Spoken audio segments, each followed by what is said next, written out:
Hello friends, this video is sponsored by BuyMode Shopping app. 19ஆம் நூற்றாண்டின் இந்தியாவின் மிக சிறந்த தலைசிறந்த சமயத் தலைவர்கள் ஒருவர் சுவாமி விவேகானந்தர். இவருடைய இயற்பெயர் நரேந்திரநாத் தத்தா.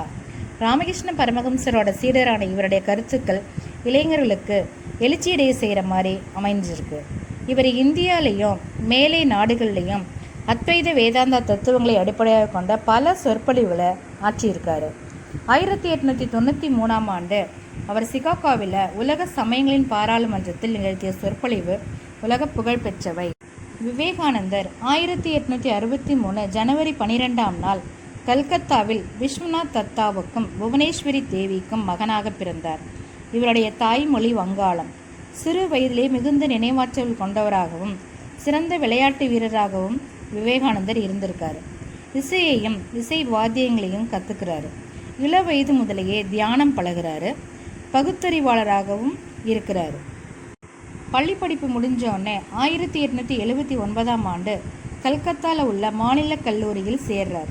பின்னர் ஸ்காட்டிஷ் சர்ச்சு கல்லூரியில் தத்துவம் படிக்கிறார். அங்கே மேலை நாட்டு தத்துவங்கள் மற்றும் ஐரோப்பிய நாடுகளின் வரலாறு முதலியவற்றை படித்து அறிந்தார். இச்சமயத்தில் தான் அவர் மனதில் இறை உண்மைகளை பற்றி பல கேள்விகளும் சந்தேகங்களும் எழுந்தன. இறைவனை பலர் வழிபடுவதும் உலகின் வேறுபாடுகளும் ஏற்றத்தாழ்வுகளும் நிறைந்துள்ளது அவருக்கு முரண்பாடாக தோன்றியது. இது பற்றி அவர் பலரிடம் விவாதித்தார். பிரம்ம சமாஜத்தில் உறுப்பினரானார். இவை யாவும் அவருடைய கேள்விகளுக்கு தகுந்த விடையளிக்க இயலவில்லை.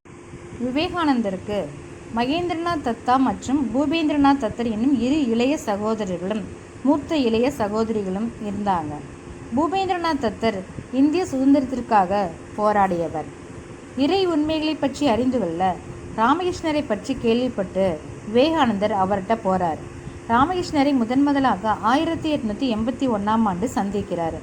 ராமகிருஷ்ணரின் போதனைகள் உருவ வழிபாடு அல்லது அருவ வழிபாடு என்று ஒரே தனி வழியினை போதிக்காமல் இரண்டிலும் உள்ள உண்மையை உணர்த்துவதாக இருந்தது.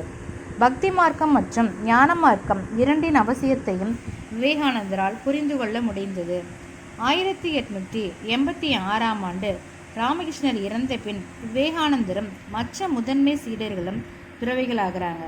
4 வருஷங்கள் இந்திய துணைக்கண்டம் முழுவதையும் விவேகானந்தர் சுற்றுறாரு.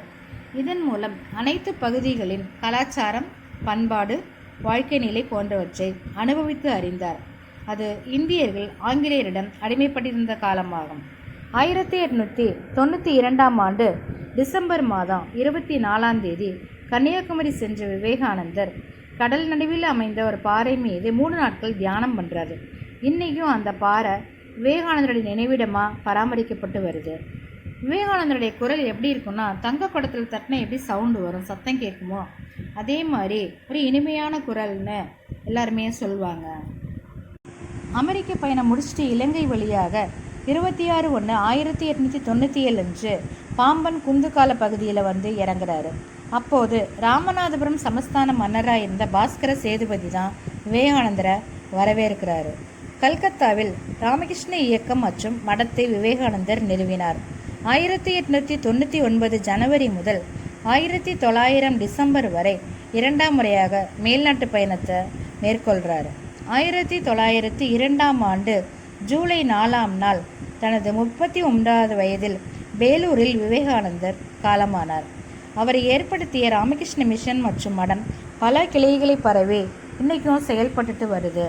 விவேகானந்தருடைய பொன்மொழிகள்: உண்மைக்காக அவர் எதையுமே துறக்கலாம், ஆனால் எதற்காகவும் உண்மையை துறக்கக்கூடாதுன்னு சொல்லியிருக்காரு.